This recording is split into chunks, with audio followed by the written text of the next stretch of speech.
Hello, my lovelies. Welcome back to the Geek Suite. I'm your host, the one and only Kidner Bean, and we're back for another episode of Dungeons & Dragons and Ice in Fire. I know I don't usually come on camera for these ones, but since it's been a while since I've gotten to talk to my lovelies, and I got these lovely horns for Halloween, and it is technically October, so hey, just thought I'd pop in and say hi. And we're going to be doing another voting win favorite for the Dungeons & Dragons series, and we're starting with Tyrion Lannister. So I'm going to pull up my 5e sheet, pull up my data, and we're going to get going. Alrighty, my lovelies, let's get into it.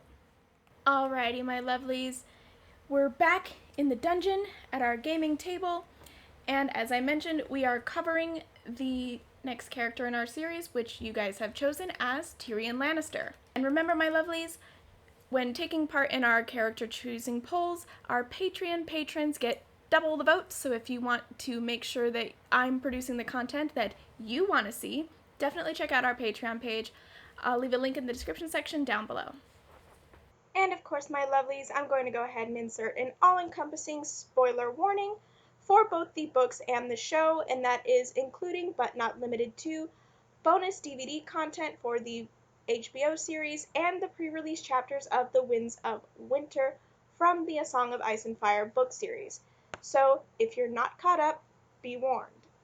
Alrighty, let's get started. Now, since the show whitewashed the hell out of him, and I'm still a little mad about it, we're going to be starting off with Book Tyrion for this two-part series. So let's just get into it, and as per usual, we always start with race. So in the books, Tyrion is human. Now, yes, I am aware that Tyrion is a dwarf in the series, but he is a human with dwarfism, not your classic D&D dwarf. So if you want to fight me about it, fight me in the comment section down below. But I'm so excited to finally cover Tyrion because he is the perfect character to cover for the 5e rogue subclass, the Mastermind. And so let's look at what the description is for that. Your focus is on people and on the influence and secrets that they have. Many spies, courtiers, and schemers follow this archetype, leading lives of intrigue. Words are your weapons, as often as knives or poison, and secrets and favors are some of your favorite treasures. Now, while Book Tyrion isn't necessarily as good as he thinks he is at this, he definitely fits into this category for this class. Alright, so that's race and class, and now let's move on to background. And would he really be a Lion of Lannister without the noble background? Our lovely D&D Beyond gives us this description for that background. You understand wealth, power, and privilege. You carry a noble title, and your family owns land, collects taxes, and wields significant political influence. You might be a pampered aristocrat unfamiliar with the work or discomfort, a former merchant just elevated to the nobility, or a disinherited scoundrel with a disproportionate sense of entitlement. And I mean, Tyrion to a T, you guys. Now, the D&D Beyond suggested the following when developing a noble character, and I do want to take a look at this just to see how this framework could be seen as we're introduced to Tyrion throughout the course of the series. So they suggest that you work with your DM to come up with an appropriate title and determine how much authority that title carries. A noble title doesn't stand on its own. It's connected to an entire family, and whatever title you hold, you will pass it down to your own children. Not only do you need to determine your noble title, but you should also work with your DM to describe your family and their influence on you. So, looking at that description, right off the bat we're introduced to the Lannisters in the series as the richest and most influential family of Westeros. They dealt the final blow in Robert's Rebellion, sacking King's Landing, with Jaime Lannister slaying the current king and Cersei marrying Robert Baratheon to solidify the political hold on their realm. Tyrion, as a second son, gets to benefit from his family's wealth and renown without actually having much responsibility attached to it, and it's one of the many things his immediate family detest about him. And further down in the description and their recommendations for working with your DM, we get some more character development questions as well. Is your family old and established, or was your title only recently bestowed? How much influence do they wield, and over what area? What kind of reputation does your family have among the other aristocrats of the region? How do the common people regard them? Again, We see that the Lannisters have a very long family history, one of the oldest families in Westeros. Descended from Lann the Clever, who tricked the original king of the Westerlands out of his literal gold mine, and the Lannisters became kings of the Rock. And I am TWOW, King of the Rock. They also talk about what influence they wield and over what area. While they are the Lords of the Westerlands, Cersei Lannister is currently acting queen in the series, and the kind of reputation among the other aristocrats in the region is something that is brought up again and again and again with reference to Tywin Lannister throughout the series.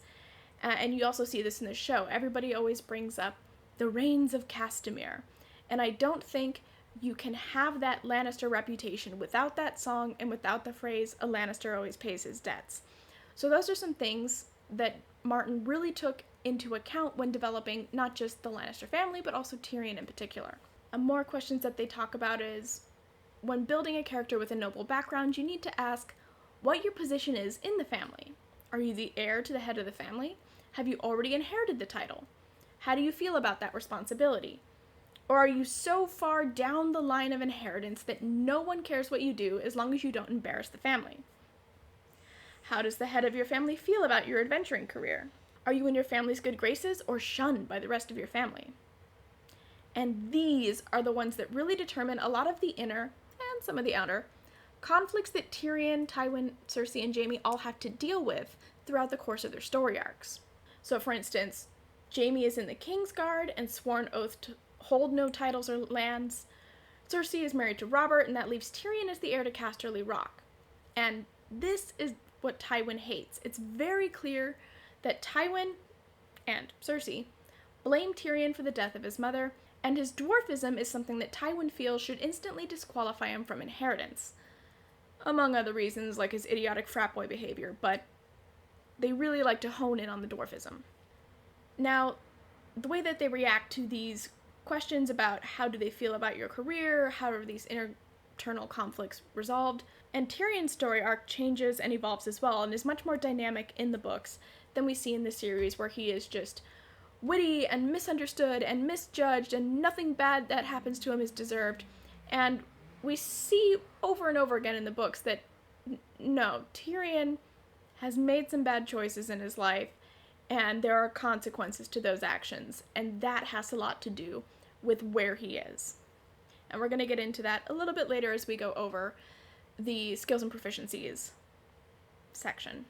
Okay, and speaking of skills and proficiencies, when you select someone with a noble background, they automatically get the skill proficiencies of history and persuasion, both of which Tyrion uses to get ahead when playing the great game, such as remembering the caches of wildfire hidden throughout the city and then implementing that for use in the Battle of the Blackwater, sussing out who young and old Griff are when he's in Essos, and convincing people time and time again not to kill him when they probably should have.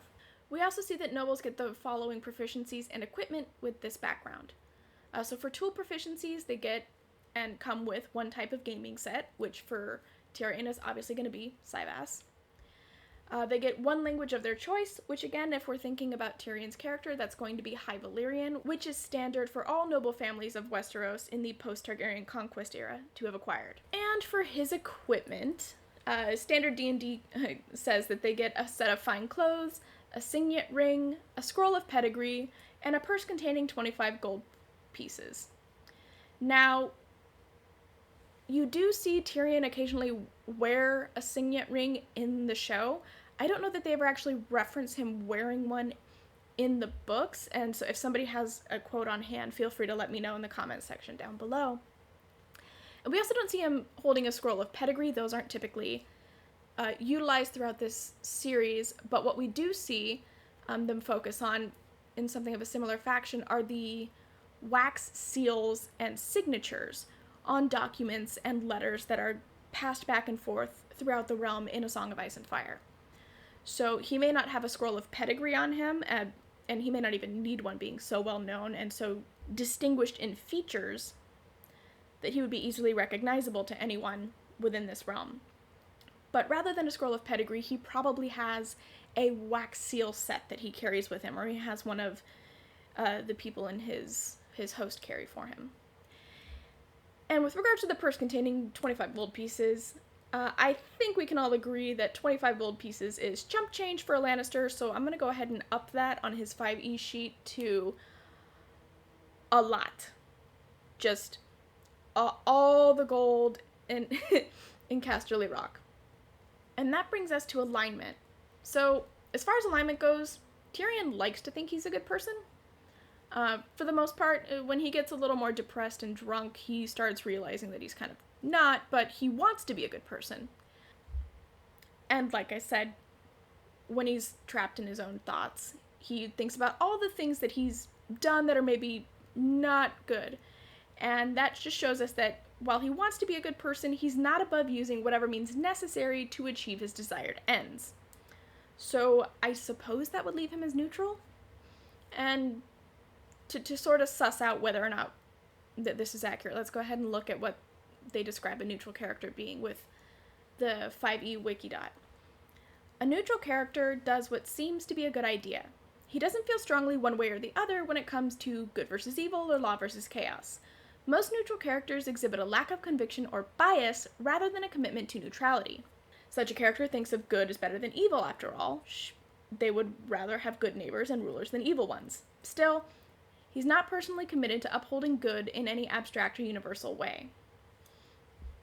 And I think that last sentence with the thinking of good as better than evil, but not being personally committed to upholding good in any abstract or universal way, is sort of where Tyrion falls into.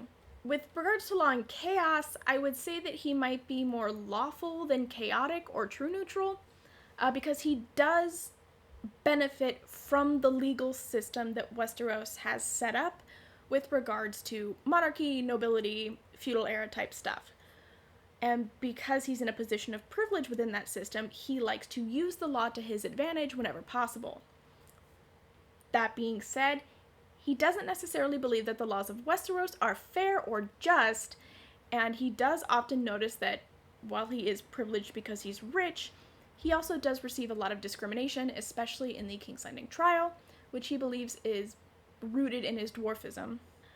So he uses the law when it's beneficial to him, but he doesn't necessarily believe that the laws that are in place are fair or just. So I guess lawful-ish neutral is what we're going to put for him. And that sort of brings us to the end of the first bit. So let's see. We've got a human mastermind who is lawful-ish neutral with a noble background. And so we are going to select the following skills for Tyrion.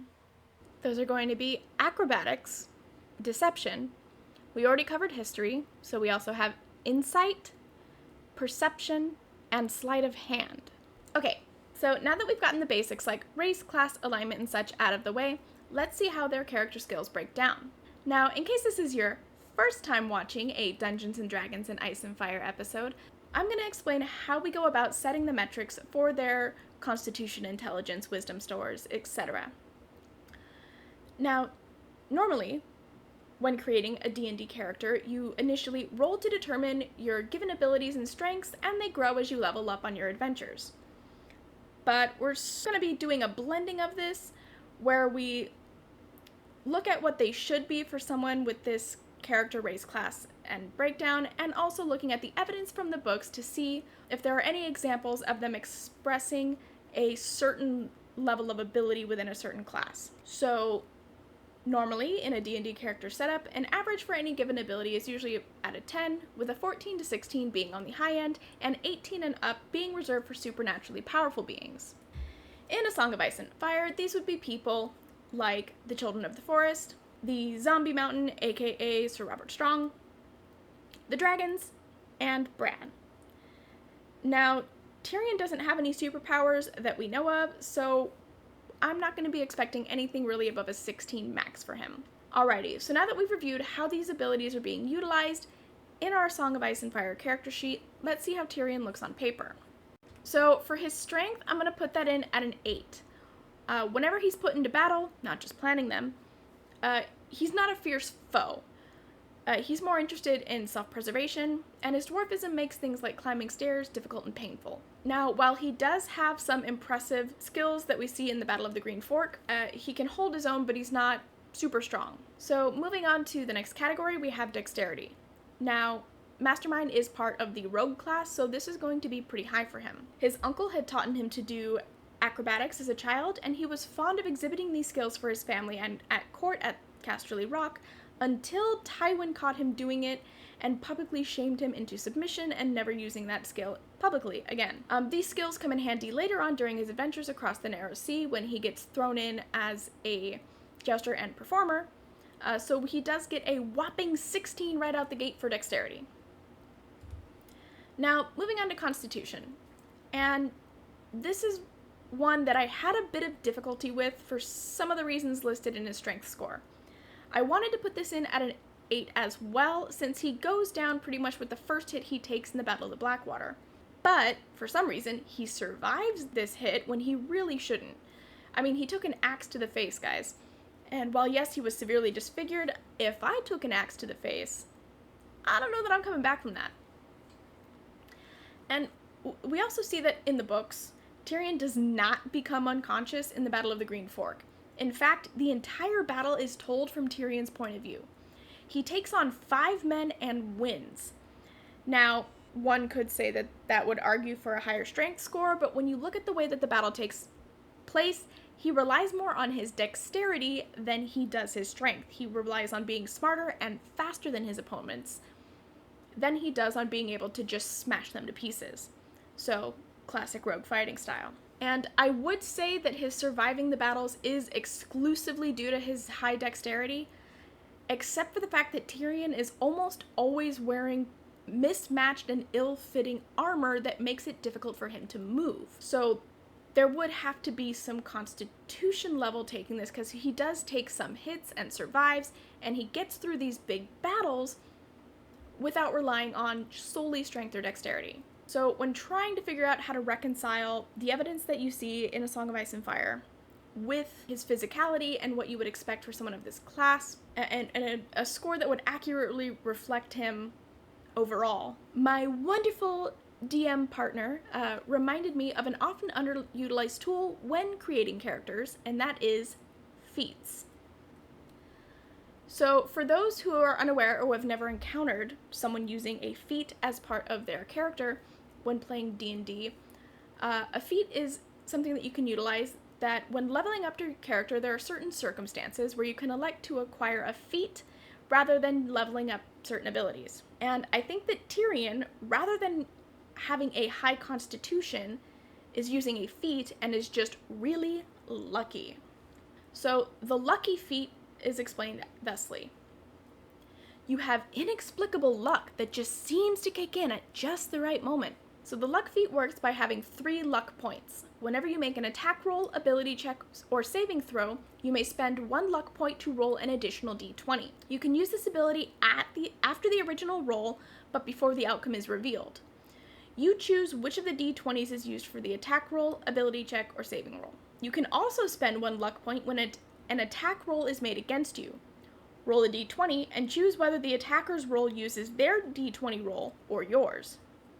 If multiple creatures use a luck point on the same roll, they cancel out, resulting in no additional dice. And of course, you regain your expected luck points when you finish a long rest.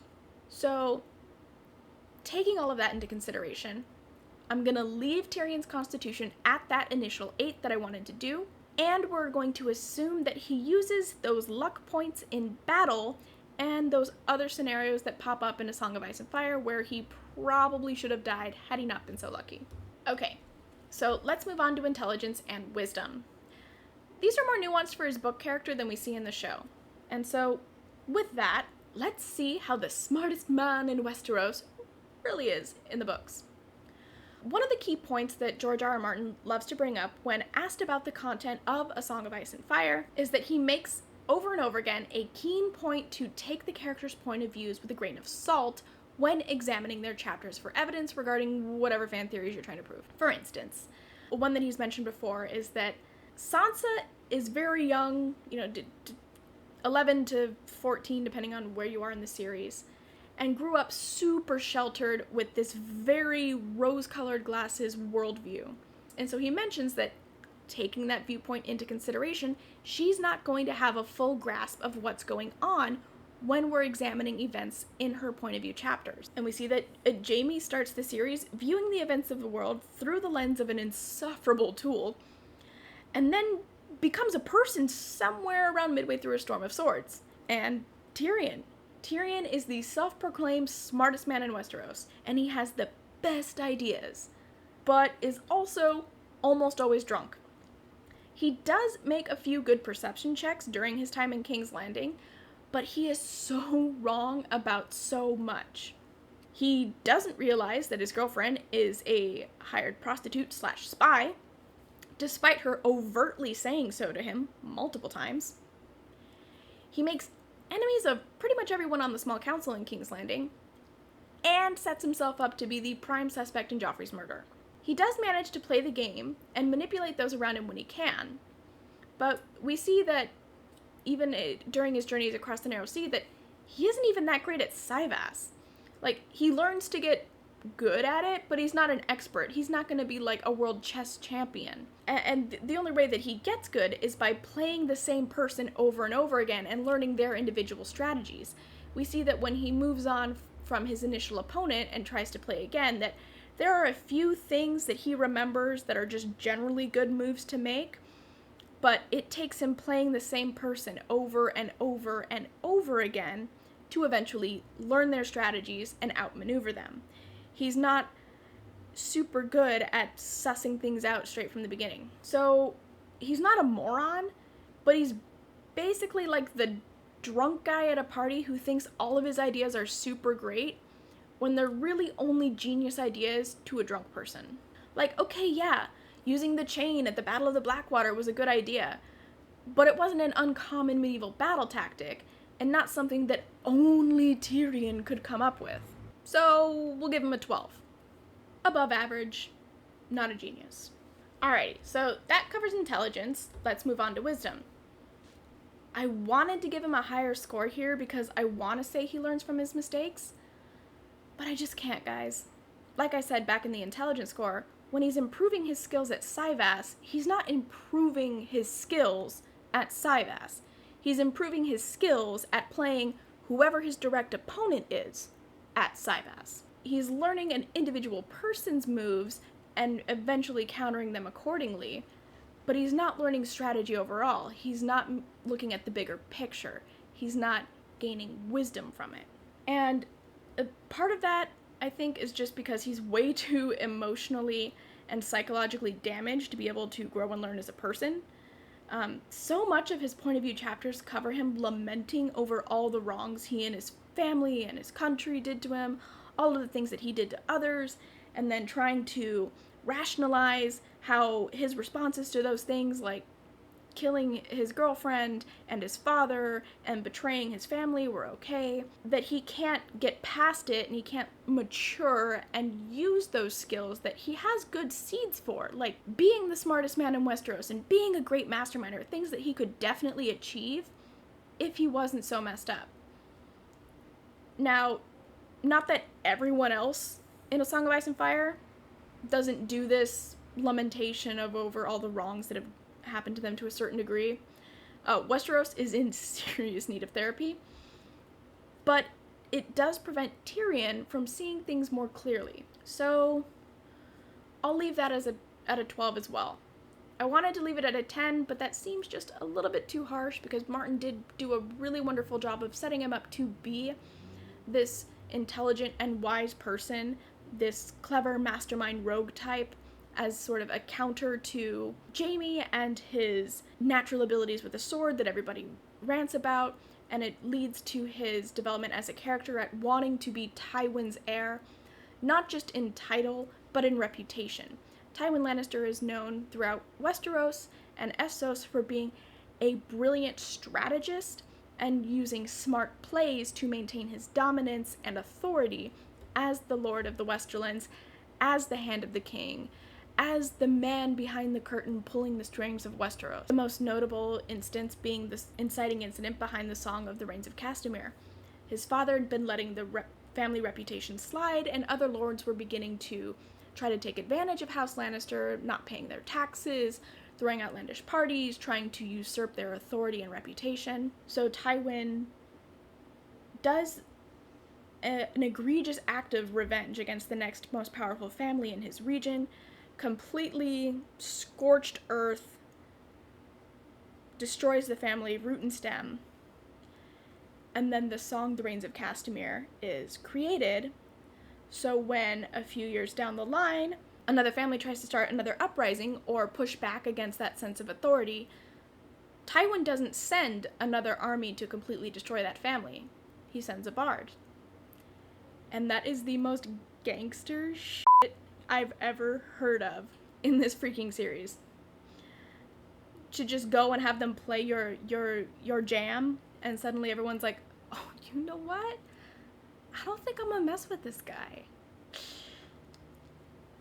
That is the sort of scheming and tactful use of hard and soft power and knowing when to do that and playing the long game. Like, Tywin knew that what he was doing to House Castamere was so over the top a response to the perceived slight that it would instill fear and have an everlasting effect on his region. It only needed to be reminded of. He didn't need to do that every time. Tyrion doesn't have that yet by the end of A Dance with Dragons. So, yeah. We'll give him a 12. He's trying. Alrighty. So that brings us to our last section of these abilities, which is Charisma. And as a rogue, again, this is going to want to have fairly high Charisma. Now, while Book Tyrion isn't necessarily as likable as Peter Dinklage, he does have a very high Charisma score. I mean, he's able to talk his way out of death and dismemberment over and over and over again, even as the cultures and values of the people he's dealing with vary widely from encounter to encounter. He's dealing with the hill tribes in the Vale, with nobles of the North and the Vale and the Westerlands and Dorne. He's dealing with nobles and slave traders and priests of different religions that he's only ever briefly encountered in his journeys in Essos. And yet he's able to persuade all of these people from all these different walks of life with different backgrounds and values and upbringings to behave favorably towards him. And as I mentioned, he is not, like, the most likable person in the books. But despite everyone knowing he's a shitty person, like, some of the worst things he's done are so well known across the globe that they're incorporated into plays that they're doing in Bravos. So it's not like everyone doesn't know who he is and what he's about. People are very well aware of who he is and what he's famous for. But he's still able to win them over. He's able to use his wit and his charm to get by. So we'll put that in at a 14. And speaking of charisma, I hope I charm all of my lovelies to become a member of my Patreon family.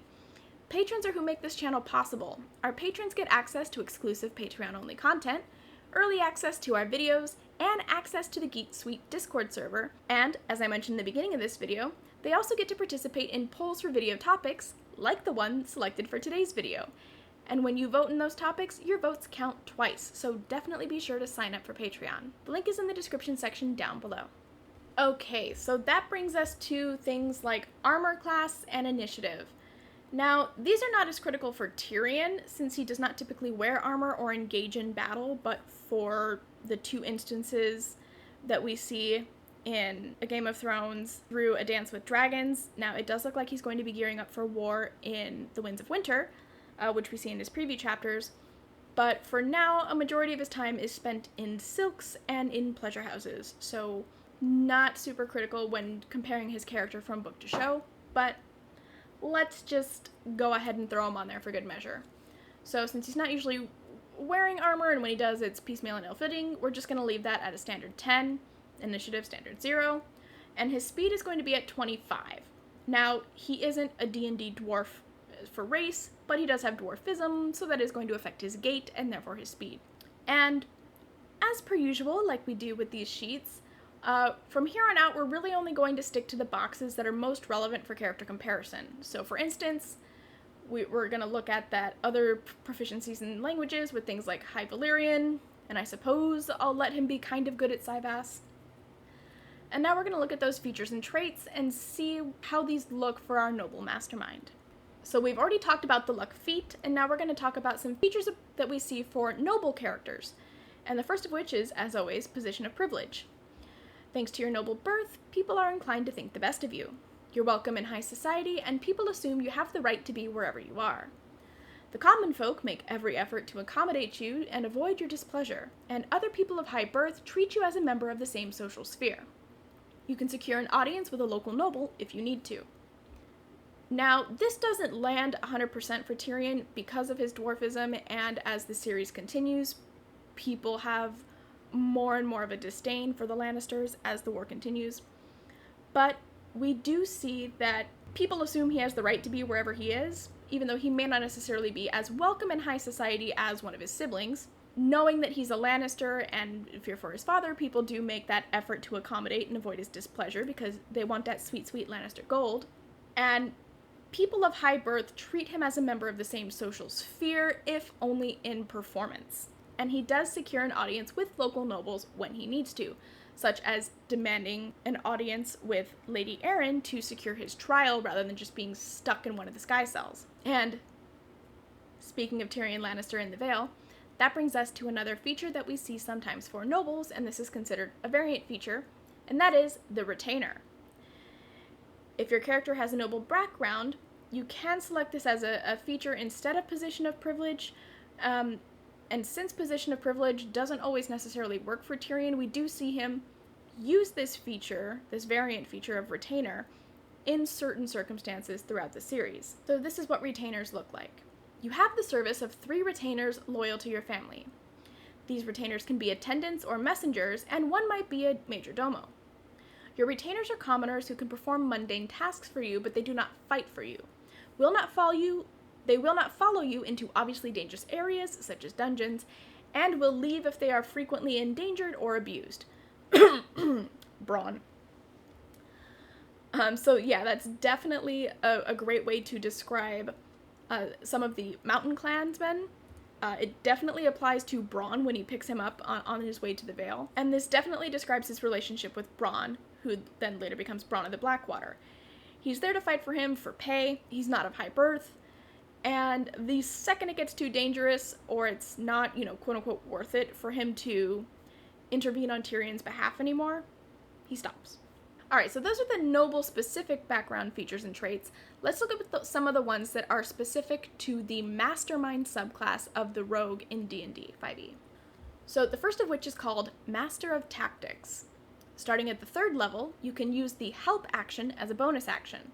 Additionally, when you use the help action to aid an ally in attacking a creature, the target of that attack can be within 30 feet of you rather than 5 feet of you, if the target can see or hear you. So, while Tyrion isn't a master of tactics yet, in the way that Tywin is, he does still utilize this ability. The next mastermind ability that we see is called Insightful Manipulator. Starting at the 9th level, if you spend at least 1 minute observing or interacting with another creature outside combat, you can learn certain information about its capabilities compared to your own. The way this works would be that the DM tells you if the creature is your equal, superior, or inferior in regard to 2 of the following characteristics of your choice. And that is their intelligence, wisdom, charisma score, or if they have any class levels that you need to be aware of. At the DM's discretion, you might also realize you know a piece of the creature's history or one of its personality traits if it has any. And the next one is the last one that I'm going to be looking at with regards to the Mastermind Rogue leveling, because I think anything above this level is beyond Tyrion's skill set for where he's left off at with A Dance with Dragons. And so this is going to be Misdirection. Beginning at the 13th level, you can sometimes cause another creature to suffer an attack meant for you. When you are targeted by an attack while a creature within 5 feet of you is granting you cover against that attack, you can use your reaction to have the attack target that creature instead of you. So now that we've gotten the mastermind specific features and traits out of the way, let's go ahead and go over some of the more basic rogue traits that we would expect Tyrion to have. So the first of which is Sneak Attack, which you get at the 1st level, in which you know how to subtly strike and exploit a foe's distraction. This is definitely something that he utilizes over and over again during his time in King's Landing, not necessarily with a physical attack, but with the subtle art of schemes and lies and dodging political attacks. We also see that Thieves' Cant is supposed to be a language that rogues are supposed to know, and while we don't see Tyrion utilize this ability, or know any other language than High Valyrian, he is able to communicate with people and and understand coded messages when they arrive to the small council, most notably being the message about the Red Wedding and the beheading of Robb. So I'm going to go ahead and leave it in there just for good measure. Second level, you get that cunning action where your quick thinking and agility allow you to move and act quickly. You can take a bonus action on each of your turns in combat, and this action can only be used to take the dash, disengage, or hide action. At 5th level, they get the Uncanny Dodge ability, where when an attacker that you can see hits you with an attack, you can use your reaction to have the attack's damage against you, which may be how he survived that axe slice at the Battle of the Blackwater. At the 7th level, rogues gain the ability of Evasion, which means that they can nimbly dodge out of the way of certain area effects, such as an Ancient Red Dragon's Fiery Breath or an Ice Storm spell, both of which sound like those may be useful abilities to Tyrion as we come later into these book series. When you're subjected to an effect that allows you to make a dexterity saving throw, you only take half damage. You instead take no damage if you succeed on the throw, and only half damage if you fail. At the 11th level, you attain an ability called Reliable Talent. So, at this point in your adventuring, you have refined your chosen skills until they approach perfection. So whenever you make an ability check that lets you add your proficiency bonus, you can treat a d20 roll of 9 or lower as a 10. These last two we don't really see, but they are abilities that I think George R. R. Martin is laying the groundwork for in those preview chapters for The Winds of Winter, so I'm going to include them. So at 14th level, we get Blind Sense, which is something that we saw for Arya's rogue character. And at 15th level, they gain the ability of Slippery Mind. So by 15th level, you have gained greater mental strength, and you gain proficiency and wisdom saving throws. Now, by the time that we see Tyrion in the preview A Dance with Dragons sample chapter, he has joined the Sellsword Company and signed his name in blood, which is an old, outdated ritual, which may have some significance later. There are some theory videos about that. I'll link those in the description section down below. And we see that he's able to sense, he's more perceptive than when he was on his journey to Essos or even during his time in King's Landing. So we see that he has built up what abilities he's had, and I'm looking forward to seeing where they're taking them later on in the series. So I don't know that he's quite ready to utilize these skills, but I do think that they are things that may come up. And I didn't just include Blind Sense because I wanted to include Slippery Mind, and if you have a 15th level ability, you also get the one preceding it. But I think that Blind Sense is something that Tyrion would have to utilize when he's wearing that mismatched, ill-fitting armor, just to be able to see and move around his environment. He can't rely solely on his eyes to tell him where things are when he's in battle, as rare as it occurs. So that's sort of my justification for leaving that in there. Alright, so now that we've gotten through the book, let's look at his personality traits and see how these D&D breakdowns reflect his character. So, when thinking about Book Tyrion, he does have some redeeming qualities, but the things that come off most obviously are that he's dishonest, he's always scheming and trying to plan his way around King's Landing, or lying about who he is for self-protection.